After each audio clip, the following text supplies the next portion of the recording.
Bonjour, je vais vous présenter un test que je fais régulièrement passer à mes patients pour suivre l'évolution de leurs conditions physiques. Cette vidéo va se découper en 4 temps, une première partie sur l'explication du protocole, une deuxième partie sur la réalisation technique des exercices, la troisième partie sera l'illustration en images de ce test, et enfin vous aurez 2 conseils très importants pour bien réaliser ce test.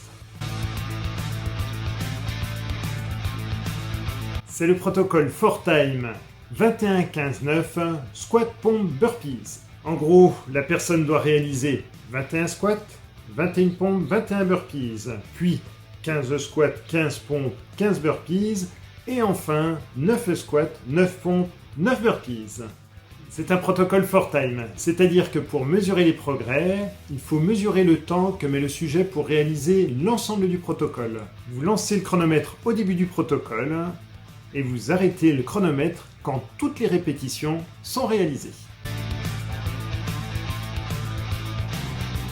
Pour les assis debout, plusieurs options existent en fonction du niveau fonctionnel du jeune.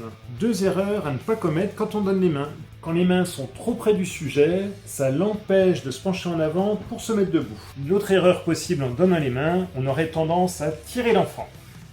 Le mieux, c'est de placer un appui devant l'enfant à bonne distance, comme sur la vidéo. Et cela nous permet en plus d'avoir un guidage kinesthésique pour que l'enfant finisse bien toute l'amplitude du mouvement. Pour les pompes et les burpees, on adapte la difficulté d'exercice en fonction du jeune. Je vous renvoie à la vidéo EMOM qui vous montre différentes adaptations possibles. Voici l'illustration en image de ce test.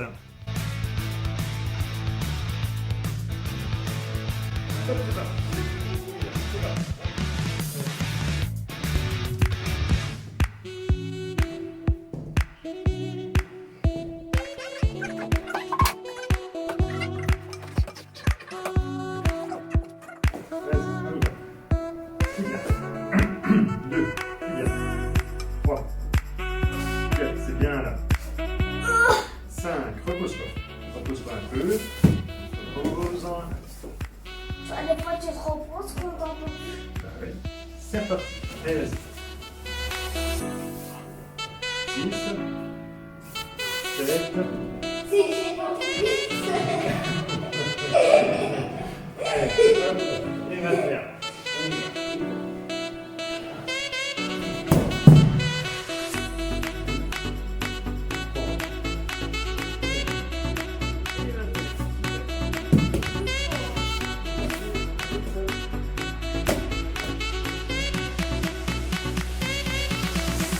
Couche-toi. Tu t'es pas mis à plat ventre. Mets-toi à plat ventre. Mets-toi à plat ventre. Faut que ta poitrine elle touche le sol. Mets-toi à plat ventre. Voilà. Allez, c'est bon. Tu peux revenir.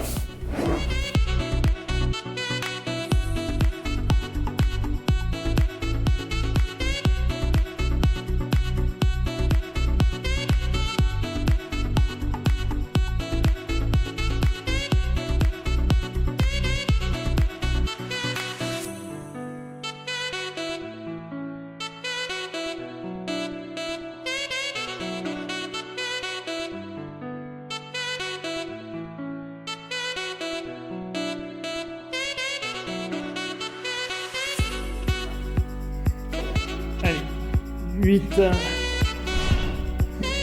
Allez, courage. 9. Allez, le meilleur pour la fin. Oui, les burpees. Allez, 9, ça va aller vite.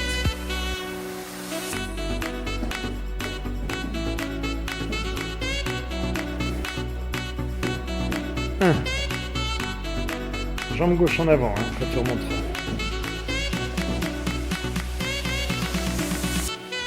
Super, c'est très bien. 2. Allez, plus que 7.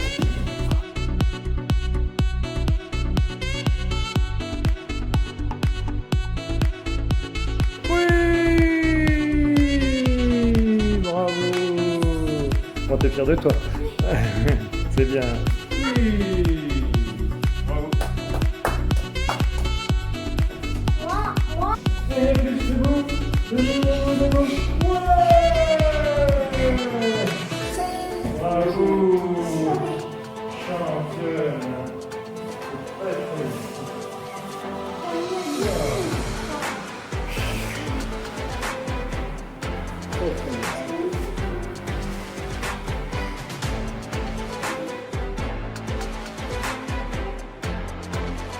Premier conseil, c'est important de quantifier les progrès du jeune pour montrer l'évolution de sa condition physique. Par exemple, la première séance de ce jeune était en septembre 2018.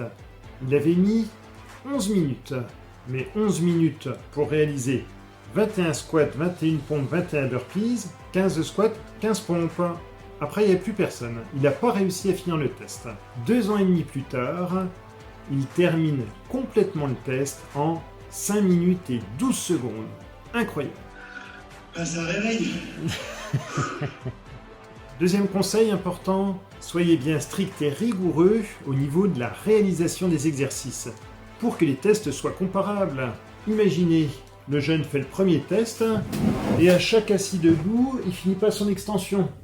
Donc il va les faire très rapidement. Pareil pour les pompes, puis les burpees, il se couche pas tout le temps au sol. Alors admettons, il va mettre 12 minutes pour réaliser ce test. 6 mois plus tard, vous lui faites repasser le test. Là, il fait les mouvements complètement dans toute l'amplitude. Et finalement, il met 13 minutes. Le jeune, il va pas comprendre.